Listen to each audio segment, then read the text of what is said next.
আজকেই পত্রিকার খবর, নেটের ভিতরে দেখেন, খুঁজে দেখেন, বাংলাদেশের চলচ্চিত্র জগতের এক অভিনেত্রী সুইসাইড করে মারা গেছে। মেয়েটার নাম হলো হুমায়রা হিমু। হুমায়রা নাম শুনছো নাকি যুবকরা? শরমে কমে না, সবাই জানে। আমি এখনই হঠাৎ করে খবর শুনতে গিয়ে দেখলাম এই খবরটা, এবং রিপোর্টার যিনি রিপোর্ট করছেন যে একজন দুইজন নয়, এ পর্যন্ত বাংলাদেশে অর্ধশত এই ধরনের নায়িকারা, অভিনেত্রীরা, গায়িকারা কি যেন হয়, গলায় দড়ি দিয়া বিষ পান করে ওড়না পেঁচে সিলিং ফ্যানের সাথে ঝুলতে থাকে, বিদায় হয়ে যায়। জোরে বলুন কথা ঠিক না বেঠে? কারণ তাদের জীবনে কোনো আশা নাই, আছে শুধু হতাশা। কথা কয় না? কারণ এক একজনের স্বামী একটা না, কতগুলো যে আছে আল্লাহই ভালো। এই যে একজন আছে না পরিমণি, গত বছর জন্মদিনে লুঙ্গি ডান্স মারছিল। কতক্ষণ সেই মেয়েটার আবার একসাথে বিয়ে হলো, একজনের সাথে বিয়ের আগে সোল নিয়ে হাজির। কতক্ষণ না কেন? আবার এখন শুনতে পাচ্ছি তার সাথে উনি নাই। উনি বলেছেন এতদিন ছিলাম শৃঙ্খলের ভিতরে, এখন মুক্ত বাতাস বায়ু গ্রহণ করতেছি, এখন আমি একটু ভালো আছি। একটু জোরে বলেন নাউজুবিল্লাহ। ওদের কোনো ফ্যামিলি স্ট্রাকচার নেই, সুতরাং কোরআন ছাড়া আমাদের যাওয়ার কোনো রাস্তা নাই। গান বাজনা, নাটক, সিনেমা, অভিনেতা অভিনেত্রী, যারা চলচ্চিত্র জগতে অভিনয় অভিনেতা অভিনেত্রীগিরি করে, অভিনয় করে করে জীবন চালায়, মঞ্চে দাঁড়ায় যারা ডান্সিং প্রোগ্রাম করে না, যারা মঞ্চে দাঁড়ায় কনসার্ট করে, ব্যান্ড শুট দিয়া যুবকদের চরিত্রের পানি বের করে ফেলে, ধ্বংসাত্মক কাজে পা বাড়ায়, যুবকদের চরিত্র মাটির সাথে মিশায় দেয়, এদের জীবনে কোনো উন্নতি হয় না। আমি প্রবাদে পড়েছিলাম, প্রেম হলো একটা জ্বলন্ত সিগারেট, যার শুরু হলো আগুন দিয়া আর শেষ হলো ছাই দিয়া। জোরে গণ ঠিক কিনা? কত বড় নিয়ামত! কোরআন থেকে শোনেন, আল্লাহ রাব্বুল আলামিন কোরআনে কারীমে সূরা ইউনূসের 58 নম্বর আয়াতের ভিতরে বলছেন, এই কোরআন কত বড় নিয়ামত। তেলাওয়াত শেষ হবে, একটু জোরে আল্লাহু আকবার দিতে পারবেন না? কুল বিফাদলিল্লাহি ওয়া বিরহমাতিহি ফাবিযালিকা ফালইফরাহু হুয়া খায়রুম মিম্মা ইয়াজমাউন।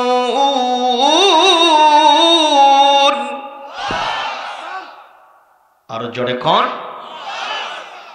হে নবী আপনি বলুন, নিশ্চয় তোমরা আল্লাহ পাকের অনুগ্রহ এবং তার রহমতটা পাওয়ার কারণে ধন্য গণ্য মান্য বরেণ্য হয়ে গেছো। এইটা পাওয়ার কারণে তোমরা কখনো চুপ থাকবা না, তোমরা শুকরিয়া করবা, আনন্দ করবা, তোমরা স্ফূর্তি করবা। কারণ এই পৃথিবীতে তুমি যত টাকা পয়সা, ধন দৌলত, স্থাবর অস্থাবর সম্পদ কামাই করছো, ক্ষমতার চেয়ার পেয়েছ, মান সম্মান যা কিছু অর্জন করেছো, গাড়ি বাড়ি নারী, তার সব কিছুর চাইতে আমার কোরআনটা হলো সবচাইতে বড় দামি। কার কথা? একটু জোরে বলেন, কার কথা? সেই কোরআন এখনো আছে না নাই? একটু পরিবর্তন হয়েছে নাকি? কোরআনের ভিতরে কি কোনো কিছু ঢুকছে? ঢোকে নাই যে সে কথা কেমনে বুঝলাম? লা ইয়াতিহিল বাতিলু মিন বাইনি ইয়াদাইহি ওয়ালা মিন খালফিহি। পিছন থেকে, সামনে থেকে, কোনো দিক থেকে এই কোরআনের ভিতরে কোনো বাতিল ঢুকতে পারে নাই। ঘোষণাকার। শুধু তাই নয়, আল্লাহ চ্যালেঞ্জ দিয়েছেন, ইন্না নাহনু নাযালনা যিকরা ওয়া ইন্না লাহু লাহাফিজুন।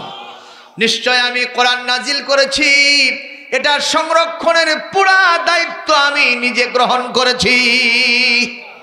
এখন আল্লাহ যদি কারো দায়িত্ব নেন, জবাব দিবেন। তার ভিতরে কি কেউ কখনো জার্ম ঢুকাতে পারবে? ভাইরাস ঢুকাতে পারবে? 2 নম্বরই, 4 নম্বরই, 22 নম্বরই, বলেন তো কোনো কিছু করা সম্ভব তার সাথে? এটা যেমন ছিল তেমন আছে, তেমন থাকবে। একটু জোরে বলেন আল্লাহু আকবার। প্রমাণ হয়ে গেছে পৃথিবীতে কোনো ধর্মগ্রন্থের কোনো হাফেজ নাই, কিন্তু আমার এই কোরআন গ্রন্থ কোরআনে কারীমের হাফেজ আছে না নাই? কয়জন হাফেজ? 100 জন, 1 লক্ষ, তাও না। এই মুহূর্তে যদি বাংলাদেশ আপনি তন্ন তন্ন করে খোঁজেন, অন্তত এই বাংলাদেশে 1 কোটির উপরে হাফেজ খুঁজে পাওয়া যাবে। মাত্র 3 মাসে কোরআন হিফজ করছে। সুবহানাল্লাহ। আগামীকাল কোয়েন বাবা, আর একটু জোরে বলেন। 3 মাসে। আরেকটা শুনলাম 45 দিনে। কি মুজিজা! আল্লাহু আকবার। কোন ধর্মগ্রন্থের হাফেজ নেই। আজকেই ফাজিল ক্লাসে ফার্স্ট ইয়ারে পড়াইলাম জামউল কোরআনুল কারীম, কোরআনুল কারীমের সংকলন কিভাবে হয়েছে সেটা পড়তে গিয়ে দেখলাম পৃথিবীর কোন ধর্মগ্রন্থের হাফেজ নাই, কিন্তু কোরআনে কারীমের হাফেজ আছে। বিশ্ববিজয়ী কোরআনের হাফেজ সালেহ আহমেদ তাকরিম গত বছর যখন বাংলাদেশের আমাদের নেপালে গেল, আমাদের দেশের মহিলারা ফুটবল খেলার জন্য। কি খেলার জন্য? জায়েজ আছে বোধহয়? হ্যাঁ, জায়েজ যে নাই তার প্রমাণ কি? প্রমাণ আছে না নাই? কারণ মহিলাদের আপাদ মস্তক পর্দার ব্যবস্থা করেছেন যিনি, তিনি কে? একটু জোরে বলেন, তিনি কে? তাতে কোনো সন্দেহ আছে নাকি? এমন কি মহিলাদের বর্তমান সময়ে শুধু বোরখা পরলে হবে না, বোরখা পরার সাথে সাথে এখানে কি দিতে হবে? নিকাবটাও করতে হবে। বিল ইত্তেফাক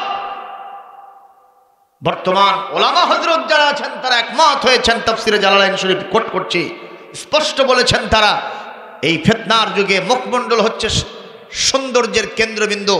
এটাকে কখনো বের করে নিয়ে বাইরে যাওয়া যাবে না। শুধু বোরখা পরলে হবে না, বোরখাও পরতে হবে, নেকাবও করতে হবে। ফরজে আইন। একটু চিৎকার দিয়ে বলেন, কার বিধান? জোরে কোন আল্লাহু আকবার। সেখানে যারা ফুটবল খেলতে যায় ওরা বোরকা পরে খেলে নাকি? হাঁটু বার করা আছে না নাই? কেন বার করা? এখানে বোধহয় ওড়না আছে, গেঞ্জি আছে, কতক্ষণ ঠিক নেবে ঠিক। মাথায় কি এই স্কার্প আছে, একেবারে সফান সফা। যখন দৌড়াই আগের জামানায় দেখতাম বেগি যখন বল মারে খালি বলের দিকে তাকায়, আর এখন বেগি বল মারলে বল কোনটি গেল খবর নাই, আগে ওই বেগিক দেখে। কারণ উনি তো হলো মেল গ্রুপ নয়, ফিমেল গ্রুপ। কথা কন। মহিলাদের প্রতি পুরুষের আকর্ষণ যিনি পয়দা করে দিয়েছেন তিনি কে? সূরা আলে ইমরান 14 নম্বর আয়াত।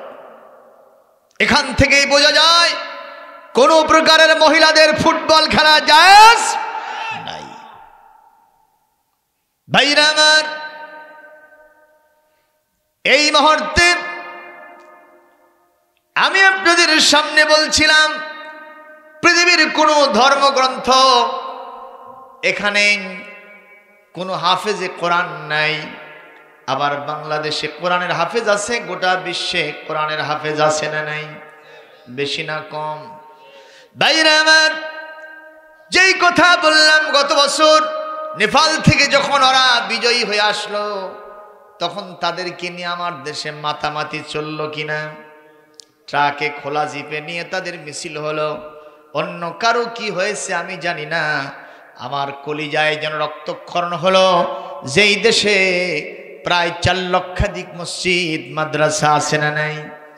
যেই দেশের ঢাকা শহরকে, ক্যাপিটাল সিটিকে সিটি অফ মস্ক, মসজিদের শহর বলা হয়, ঠিক না বে ঠিক? যেই দেশের মানুষের ফজর আজানে ঘুম ভাঙে, আবার এশার নামাজ পড়ে খেয়ে দিয়ে আস্তে করে ঘুমায় যায়, সেই দেশে এই ল্যাংটাপোনা বেহায়াপোনা আমরা আর দেখতে পারি না। আল্লাহ গো, এর কাউন্টারে আপনি কিছু একটা দেখায় দেন। আল্লাহ রহমতে পরের দিন খবর আসলো হাফেজ সালেহ আহমেদ তাকরিম ওই মক্কা মুকাররমায় বিশাল গোটা বিশ্বব্যাপী একটি কোরআন কম্পিটিশন হয়েছে, সেখানে সে বিশ্ব বিজয়ী হয়ে বাংলার জমিনে আকাশ দিয়ে উড়ে পড়ে গেছে। জোরে কোন আল্লাহু আকবার। আল্লাহ কাউন্টার দেখায় দিয়েছেন, একটু জোরে বলি আল্লাহু আকবার, বলেন আলহামদুলিল্লাহ। আজও সেই কোরআন আছে, হাদিস আছে, সেই ঈমানার মানুষ নেই। আজও সেই কোরআন আছে, হাদিস আছে, সেই ঈমানার মানুষ নেই। আজানের রেওয়াজ আছে আগের মতোই, আজানের রেওয়াজ আছে আগের মতোই, বেলালের মতো সেই রূহ নেই, বেলালের মতো সেই রূহ নেই। আজও সেই কোরআন আছে, হাদিস আছে, সেই ঈমানার মানুষ নেই। ঠিক না বে ঠিক? ঠিক না বে ঠিক?